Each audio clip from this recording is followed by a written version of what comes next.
Vamos continuar então a nossa meditação. Nós estamos meditando no livro do profeta Naum e meditaremos no capítulo 2. Naum, capítulo 2. De fato, é um texto difícil. Os profetas menores, eles não são tão fáceis assim de ler. Às vezes a gente lê e não entende porque eles usam alguns símbolos, algumas expressões que são meio difíceis para nós, ou às vezes eles usam até mesmo eventos históricos de condenações para falar ali com o povo. E no caso aqui não é diferente. O caso daqui, irmãos, é um caso onde o profeta ele fala de algo que vai acontecer com a nação da Síria, mais precisamente com a capital, com Nínive, e depois vai para as cidades ao redor, as cidades pequenas ali. Mas, precisamente, a Nínive, a capital ali do Império Assírio. E vai falar sobre essa condenação que o Senhor irá fazer na vida dessas pessoas, desse reino, por eles serem orgulhosos, por eles estarem distantes de um Deus misericordioso, amoroso, um Deus que deve ser servido.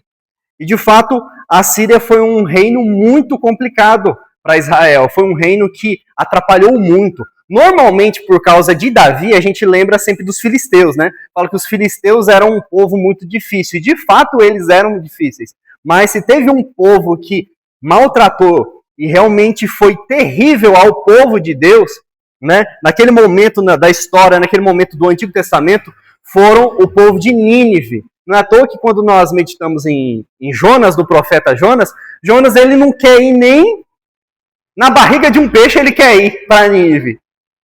Por quê? Porque de fato era um povo muito mau, era um povo terrível.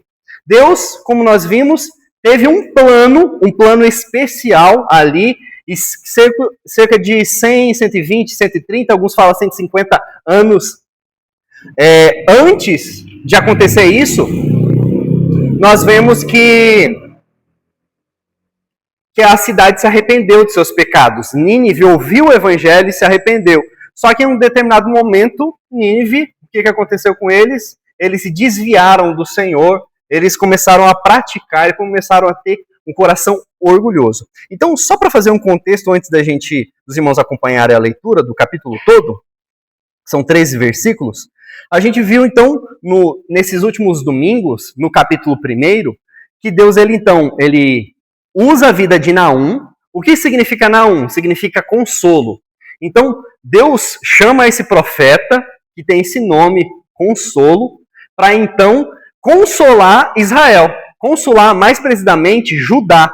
Israel já havia, então, sido exilada, destruída, e ainda tinha aquela nação, aquele povo, o Reino do Sul, Judá, ali, vivendo. Eles não estavam tão firmes no Senhor, mas mesmo assim o Senhor, ele derrama consolo para a vida daquele povo. Ele derrama consolo diante de todos aqueles problemas que a Síria fez, todos aqueles anos na vida deles. Então, uma das coisas que nós vimos, irmãos, no capítulo 1, é que primeiramente Deus ele vai falar, olha, eu sou um Deus misericordioso, mas eu quero lembrar para vocês e para a nação de Nínive que os meus atributos, eu quero lembrar quais são os meus atributos, dizendo assim, de fato eu sou misericordioso? Sou, mas eu sou um Deus também que pune o pecado.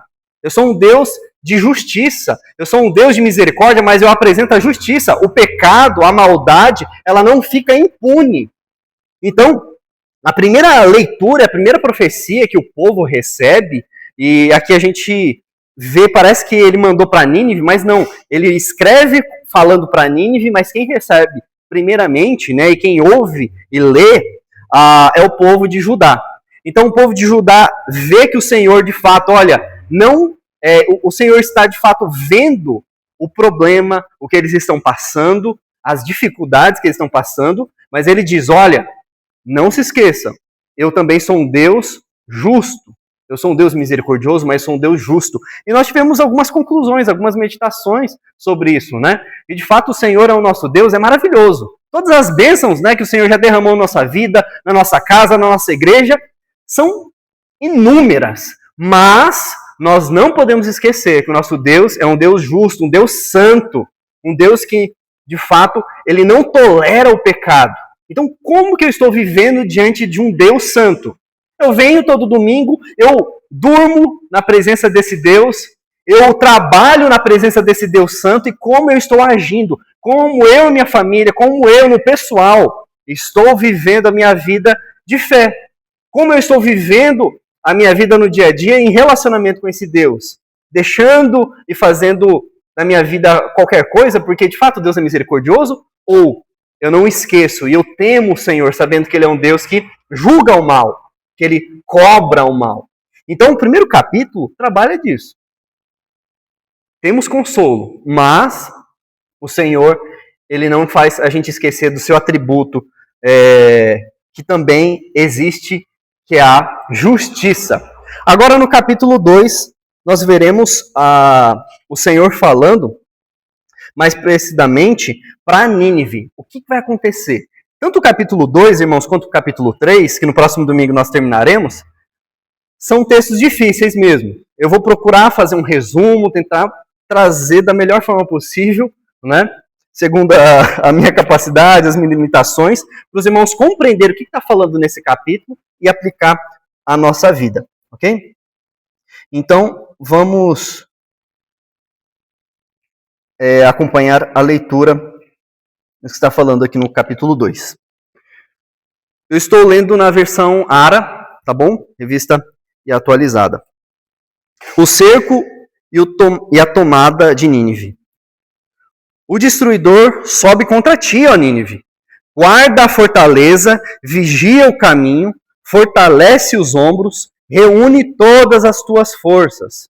Porque o Senhor restaura a glória de Jacó, porque a glória de Israel, como a glória de Israel, porque saqueadores o saquearão e destruirão os seus sarmentos.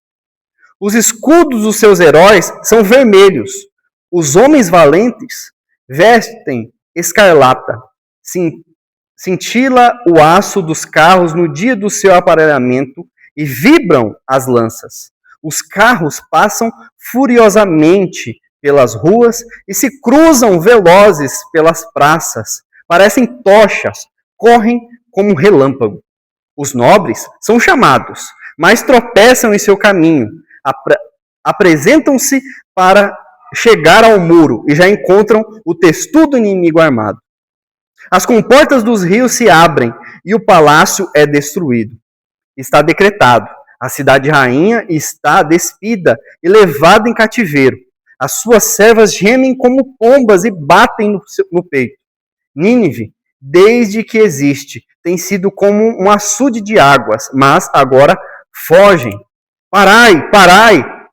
Clama-se, mas ninguém se volta. Saqueai a prata, saqueai o ouro, porque não se acabam os tesouros. Abastança de todo objeto desejável. Há vacuidade, desolação, ruína. O coração se derrete, os joelhos tremem. Em todos os lombos há angústia e o rosto de todos eles empalidece. Onde está agora o covil dos leões e o lugar do pasto dos leãozinhos?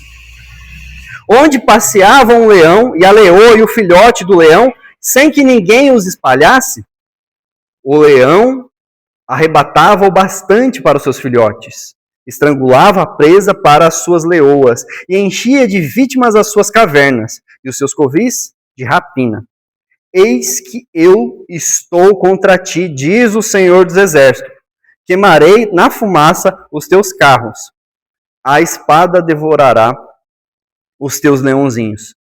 Arrancarei da terra a tua presa, e já não se ouvirá a voz dos teus embaixadores. Então, esse é o capítulo 2. Vamos orar? Senhor, tenha misericórdia de nós, ó Pai, que de fato possamos compreender a sua palavra. Ó Deus, nos ensina através e por meio dela, ó Pai. Nós pedimos em nome de Jesus. Amém e amém. Irmãos, aqui, que nós vemos aqui no capítulo 2, nós vemos então que, como eu disse no capítulo 1, Deus está falando para o povo, comentando com o povo, dizendo: não se esqueçam, eu vou consolar e consolarei vocês, mas eu também sou um Deus justo. Então, aquele juízo que estava vindo para Nínive também deveria ser uma autoanálise para o povo de Deus, da mesma forma como para nós. Já agora, no capítulo 2, que nós lemos aqui, Deus fala para o povo de Nínive se preparar, porque o inimigo vai chegar e vai destruir. Parece um pouco até irônico a forma que Deus revela ao servo Naum, a esse profeta, porque Deus está falando assim, ó, eu já estou contra você. Mas ele está falando, ó, tenta, vai, se prepare, organize todo o exército, tenta se preparar, mas eu estou contra você. O pecado, a maldade já passou do cálice. Eu estou contra você. Então, a capital da Síria, Nínive, está recebendo essa notícia para se prepararem. Mas, mesmo como aquela cidade está tentando se preparar, mas não tem o que fazer. Deus está vindo, usando esses inimigos, então, para eliminá-los. O tema dessa noite, irmãos, que eu quero compartilhar com os irmãos é: quando Deus derruba os impérios, o juízo certo e o refúgio verdadeiro. Quando Deus derruba os impérios, o juízo certo e o refúgio seguro. Ok? Mais uma vez, quando Deus derruba esses impérios, o juízo certo e o refúgio seguro. Vemos aqui então, irmãos, que diante dessa brutalidade que vai acontecer na Síria com esse povo, Deus ele então envia esse consolo para Judá. Judá, então, eles recebem essa carta como um consolo, como uma forma de dizer assim, estamos em paz. Porque senão aquela nação iria destruir, iria acabar com Judá. Eles sabiam disso. Eles sabiam que uma hora isso iria acontecer. Mas o Senhor envia essa mensagem dizendo: acalma o seu coração. Então, para Judá, em resumo, irmãos, esse anúncio era consolo. É isso, consolo. Deus não havia ignorado a opressão. Agora Deus está agindo. Deus ele comenta no capítulo 1 com eles sobre o seu atributo e o que ele vai fazer, e agora ele vai começar a agir. Então, a primeira coisa que eu quero compartilhar com os irmãos está no versículo 1 a 10. Eu vou comentar os versículos.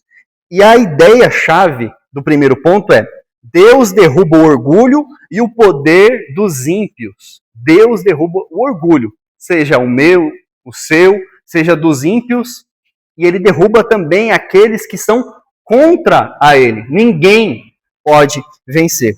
Olha só, irmãos, o texto ele começa com essa chamada de forma irônica mesmo, né? O destruidor sobe contra ti, ó Nínive. Guarda a fortaleza, vigia o caminho, fortalece os lombos, reúne todas as tuas forças. Então ele está dizendo assim, olha, se preparem, comecem a se preparar, porque eu vou enviar um inimigo, e esse inimigo será muito mais forte que você. E aí é um pouco de ironia mesmo, porque Nínive achava que eles eram grandiosos. E de fato eles eram grandiosos. Depois vocês podem até pesquisar, irmãos, no Google ou algum documentário para procurar entender como que era o tamanho desse povo da Síria. Eles eram muito poderosos. Eles achavam que nada poderia acontecer com eles. Nada aconteceria com as fortalezas. Mas o Senhor agora está contra a esse povo. E eles não lembram ou não sabem que Deus é poderoso.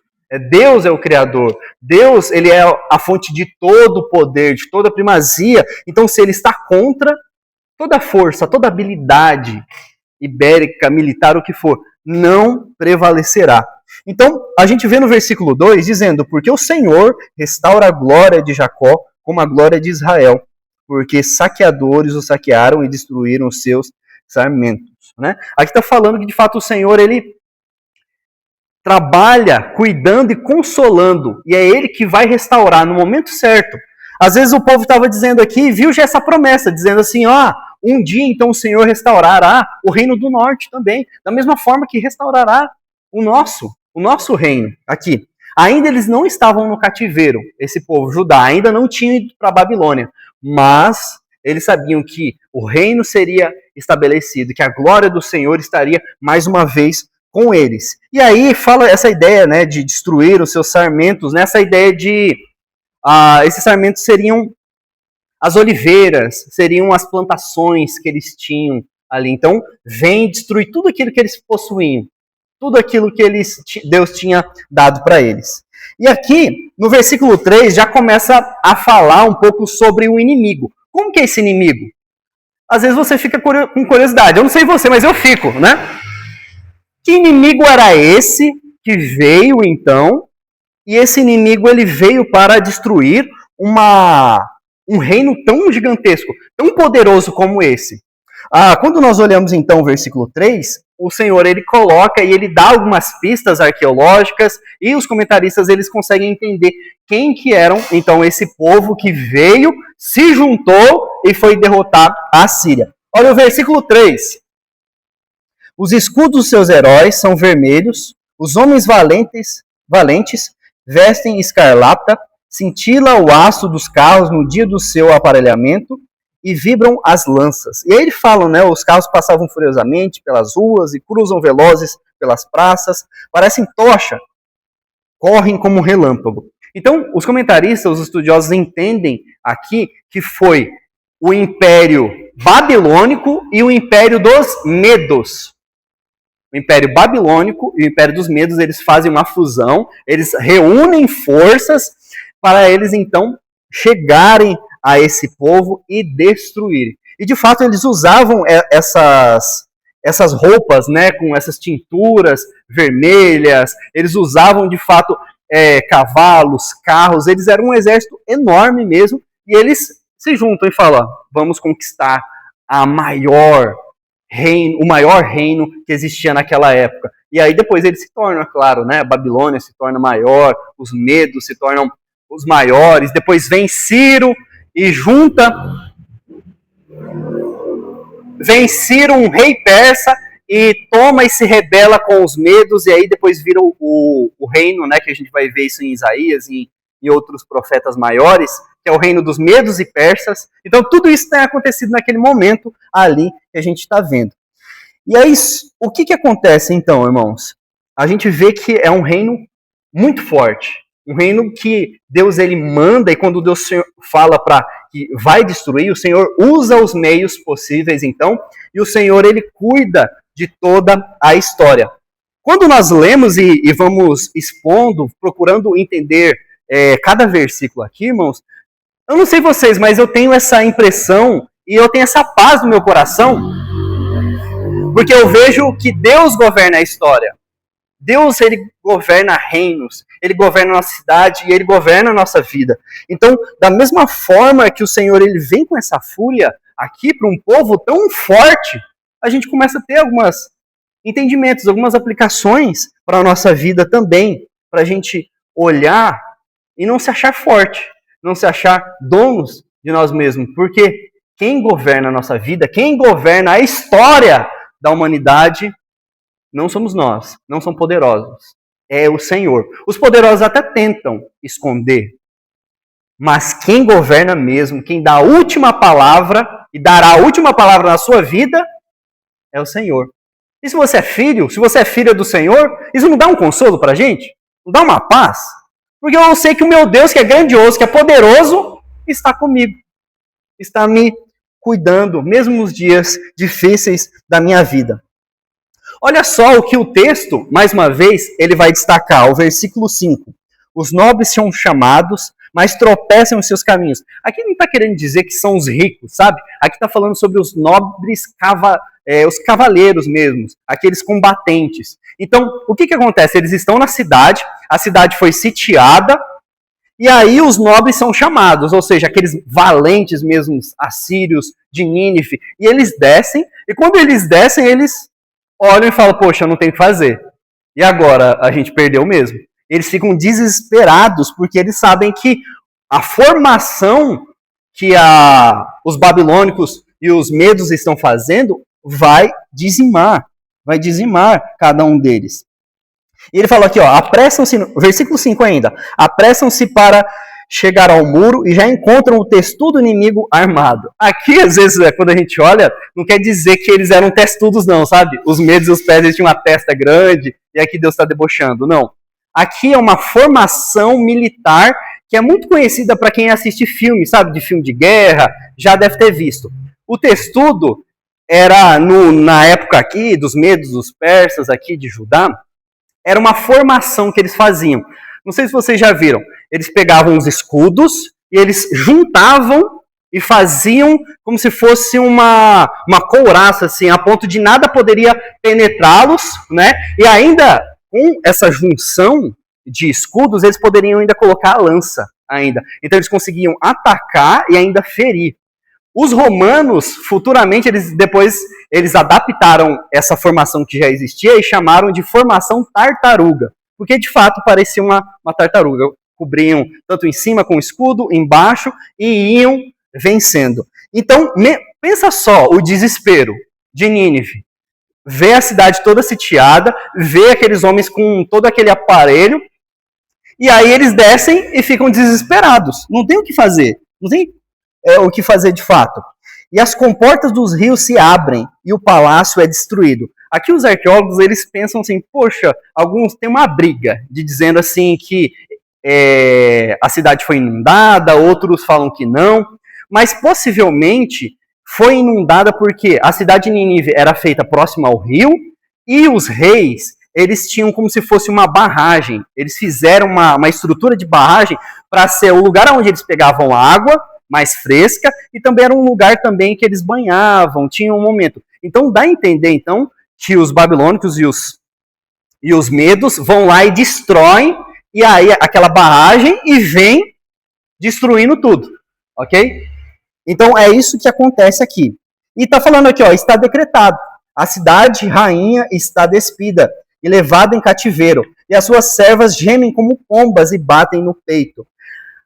É uma estrutura literária para dizer, olha, a capital foi destruída e as cidades ao redor, o povo que estava até fora da cidade foram todos destruídos e estão como um pombo, né? Não preciso nem imitar, não preciso nem fazer. Os irmãos sabem como que isso é. Então mostra o desespero, mostrando essa tristeza que está acontecendo. Olha só o que fala aqui no versículo 8.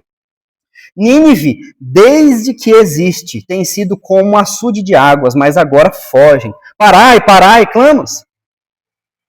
Mas ninguém se volta. O que significa isso, irmãos? Depois dê uma olhada. Nínive é uma das cidades, até então, mais antigas da humanidade. É uma das cidades mais poderosas da humanidade. Nínive é citada, sabe onde? Gênesis 10. Desde Gênesis, Nínive é citada como os descendentes de Cã. Então, assim, é uma cidade, é uma estrutura aqui que nós vemos aqui, que eles venceram inúmeras eras, foram poderosos, grandiosos mesmo. E aí, o Senhor destrói aquele povo que estava totalmente altivo, poderoso. E aqui ele fala, né, parai, porque é como se fosse assim, os nobres, as pessoas falando, olha, chamando eles, parem de descer, eles estavam descendo, né? E eles iam para os portões, todo mundo desesperado, tentando correr, fugir dos babilônicos, dos persas, dos medos. Mas eles gritavam, parai, parai, e o povo não parava. E aí, quando eles chegavam ali, eram assassinados, todos. Então, assim, mostrando o desespero mesmo que aconteceu. Por quê? Um povo mau. O povo mau, aquele povo que de fato fez muitas tristezas e atingiu com muita tristeza o povo de Judá, agora eles estão sendo condenados. E aí o Senhor vai falando para eles de fato o que vai acontecendo. E de fato na história isso aconteceu. E era uma cidade muito rica, muito poderosa. Por isso que fala aqui, ó, saquear prata, era como se fosse um banco. Então por isso que a Babilônia e os medos, eles foram lá destruir aquela cidade. Irmãos, eles destruíram de tal forma que sabe quando que eles descobriram que Nínive existia de verdade? em 1800. Até 1800, Nínive era dado como fábula, era dado como folclore, porque ninguém sabia aonde estava. Como assim que Nínive existiu? A Bíblia fala que existiu, os documentos históricos falam que Nínive existiu um império tão grandioso assim, mas a gente não acha nenhum vestígio, porque eles demoliram e destroçaram tanto aquela cidade que somente em 1800, com muitas escavações, conseguiram achar a cidade de Nínive e assim então provar que de fato ela não era uma fábula. Então, em 1800 só, é muito recente, ou seja, é uma cidade, é um povo que foi condenado e ficaram 1800 anos longe da história. Eles foram soterrados. Olha só o que o Senhor faz, o que o Senhor tem esse poder, irmãos. E aí ele fala sobre essa desolação, né? Desolação dessa ruína, de tudo isso que acontece com esse povo. O que nós podemos aprender, irmãos, depois de toda essa imagem pesada que eu acabei de falar para nós? A mensagem é clara. Nenhum império resiste quando Deus decide de julgar. A gente precisa ter isso no nosso coração, irmãos. Nada. Até impérios e até o seu coração. Até a sua vida. Se você querer estar contra o Senhor, o que você fizer na sua vida, a gente não tem poder, irmãos. O Senhor, Ele decide julgar e, de fato, Ele é poderoso para transformar, Ele é poderoso para fazer o que Ele bem entende. Então, isso confronta a nossa tendência de temer mais poderes visíveis do que o Deus invisível. Eu creio que é isso que nos confronta. Muitas vezes, porque a gente vê as coisas, a gente fica com medo, a gente fica igual esse povo aqui, no versículo 10, com os joelhos tremendo. Mas sabe o que a gente precisa temer, irmãos? A Deus. Jesus, ele fala isso. Vocês temem a homens que podem tirar a tua vida, mas estão errados. Vocês precisam temer a Deus, que não, além de tirar a sua vida, ainda pode consumir a sua alma eternamente. Então, a gente precisa, irmãos, tirar essa tendência de temer coisas visíveis e temer o nosso Deus, o Deus invisível. Quantas vezes, irmãos, pensamos que estruturas injustas nunca cairão? Que pecados são maiores até que o poder de Deus? O texto está mostrando para a gente, Deus é poderoso, e Deus, quando decide julgar no momento certo, no momento que Ele escolher, nada acontecerá com aquele que resiste o Senhor. De fato, ele cairá. Então o texto nos lembra, irmãos, que Deus não é indiferente. Ele derruba todo orgulho no tempo certo. E a última ideia que nós vemos aqui é do versículo 11 a 13. Versículo 11 a 13. Eu coloquei aqui o segundo ponto como Deus julga para revelar a sua justiça e pôr fim à violência. O que nós vemos aqui, irmãos? Nínive, então, no versículo 11 ao versículo 13 aqui, é comparada a um covil de leões. É um símbolo de poder predatório. Os leões, eles representavam os reis assírios, que saqueavam as nações. Então, eles se achavam. E até em alguns cultos, nas épocas, os deuses pagãos, eles usavam também figuras de leões para mostrar o poder, para mostrar a força, para mostrar que, de fato, eles que mandavam, que eles que governavam todas as coisas aqui. Então, os assírios, eles achavam isso. Nós somos como leões, nós somos fortes, ninguém jamais vencerá. Porque nós chegamos assim, nós somos tão poderosos que nós vamos para uma nação e nós devoramos e levamos seus despojos, seus tesouros com todo poder, com toda a nossa bravura. Mas Deus declara no versículo 13 o quê? Eu estou contra você.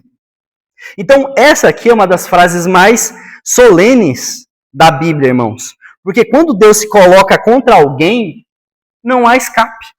Não há escape.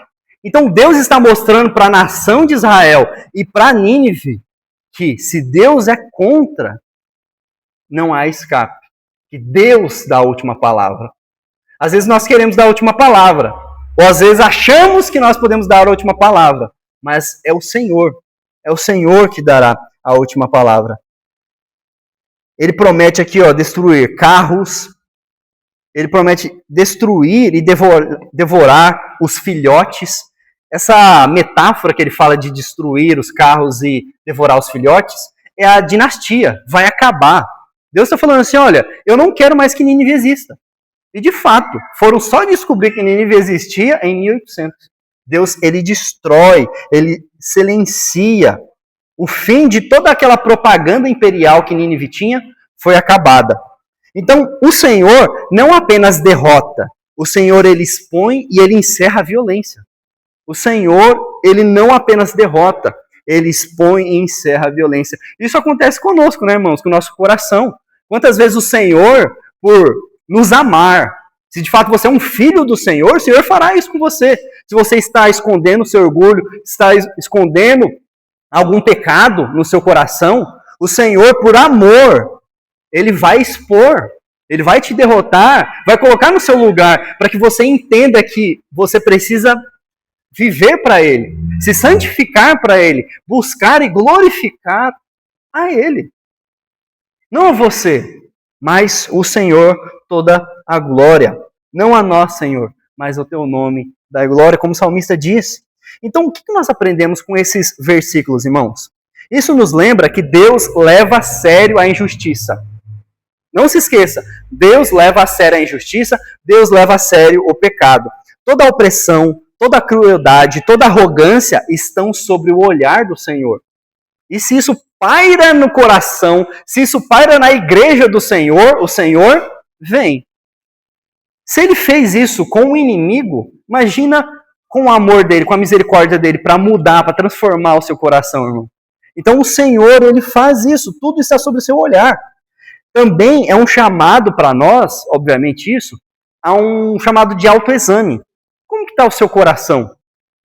Como que está o seu coração hoje? Como está o seu coração durante a semana? Como está o seu coração já nesses 2 meses que começaram esse ano?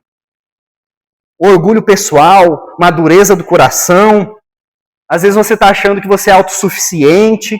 Tudo isso, irmãos, se nós detectarmos, nós precisamos, então, ver o que está errado no nosso coração, na nossa vida, na nossa casa, e a palavra de Deus está nos convidando ao arrependimento. Convidando, arrependa-se, mude, transforme a sua vida. Concluindo, irmãos, Naum capítulo 2 nos mostra que temos um Deus que governa a história. Esse é um dos resumos aqui que podemos dizer para que você possa entender o capítulo 2. Quem governa a história? Deus. É o nosso Senhor. Ele derruba impérios arrogantes e protege seu povo. A gente vê, né, o Império Grego, o Império Espartano, podemos assim dizer, né, os povos, o Império Romano, todos eles foram, né, eles vieram, eles caíram. Mas por quê? Porque será que veio um outro mais poderoso? Não. Nós, que somos um povo da Bíblia, um povo do Senhor, sabemos que é porque Deus quis. E da mesma forma Ele faz e fará sempre. Nada foge do controle do nosso Deus. Então, nós como crentes, como igreja, precisamos ter isso assim gravado no nosso coração, na nossa mente. Vendo as coisas que estão acontecendo no mundo, que vão acontecer, irmãos, lembre-se, Deus está governando. O trono de Deus não está vazio. O trono de Deus não está ocupado por um ser humano qualquer. Deus está no trono. Então, o que parecia invencível caiu porque Deus assim determinou. A mensagem ecoa a hoje. A justiça do Senhor não falha e a sua palavra se cumpre. A justiça do Senhor não falha e a sua palavra se cumpre. Então, o que devemos aplicar para a gente encerrar, então, essa meditação? O que devemos levar para a nossa casa, irmãos? E diante dessa exposição, o que a gente deve fazer? O que devemos fazer? Primeiro, temer ao Senhor acima de qualquer poder humano. Tema ao Senhor. Como eu disse, o próprio Jesus diz, não tema o que o ser humano faz e pode fazer com você. Tema a Deus. Lembre-se quem Deus é. Deus é misericordioso, como ele fala no capítulo 1, sim, mas ele é justiça. Lembre-se, reveja a sua vida diante do Senhor. Não viva dominado pelo medo das circunstâncias. Não viva dominado pelo medo do sistema. Não. Lembre-se, Deus reina sobre tudo. E essa é a palavra que devemos sempre pegar, irmãos, em dias difíceis. Em dias que às vezes a gente está cansado mesmo. Essa é a palavra de consolo para a sua vida hoje. Sempre. Deus reina e Deus sempre reinará. Não fique dominado pelo medo das circunstâncias. Uma outra ideia que eu coloco aqui, irmãos, é todos nós, no capítulo 2 vemos isso, todos nós vamos sofrer. Infelizmente, o pecado ele fez isso. Todos nós vamos sofrer, irmãos. Todos nós vamos sofrer. Às vezes você está falando, poxa, na minha vida está tudo em paz, eu não estou sofrendo. Mas, possivelmente, infelizmente, eu não estou rogando praga, não. Mas, possivelmente, nós iremos sofrer. O pecado, ele destrói, ele consome todas as coisas. Mas, o que nós devemos, então, lembrar disso? Que nós não devemos sofrer com desesperança. Pois o nosso Deus, que permite o nosso sofrimento em alguns momentos da nossa vida, ele também colocará um fim nele. Então não viva com medo, mesmo diante do seu sofrimento. Saiba que o Senhor um dia colocará o sofrimento nele. Segunda ideia que eu vejo aqui, não dá, irmãos, para fugir do juízo de Deus contra o pecado. Não dá.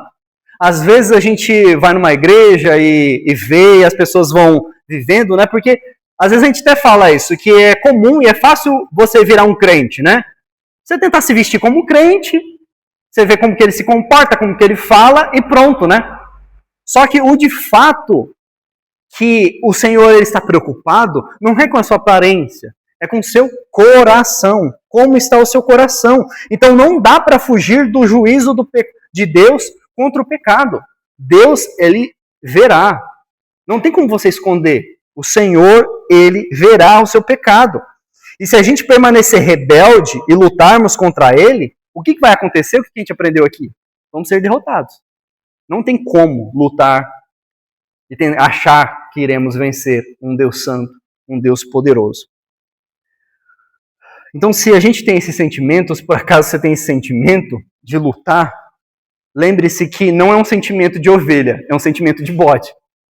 Busque o Senhor, busque a humildade, busque o consolo no Senhor. E a última ideia que eu coloco aqui é Deus está no controle de todas as nações. Conflitos, pandemias, o que for, irmãos. Deus está no controle. Precisamos nos aquietar, sabendo que nada que ocorre no mundo foge do poder de Deus.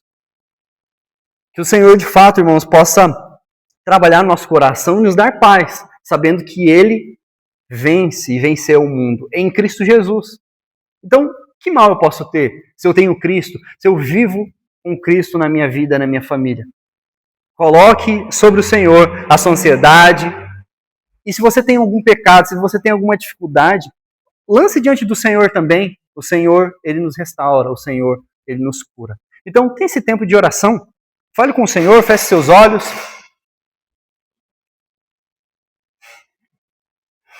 E fale com o Senhor neste momento.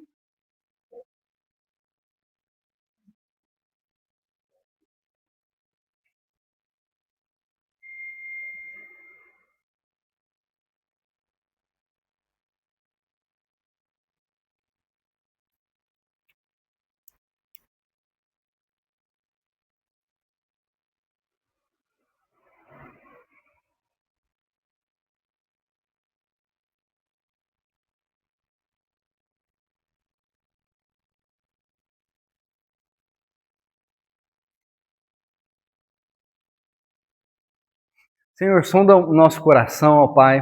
O Senhor conhece o nosso coração. E sabe, ó Deus, que muitas vezes, sim, ó Deus, lutamos contra o Senhor.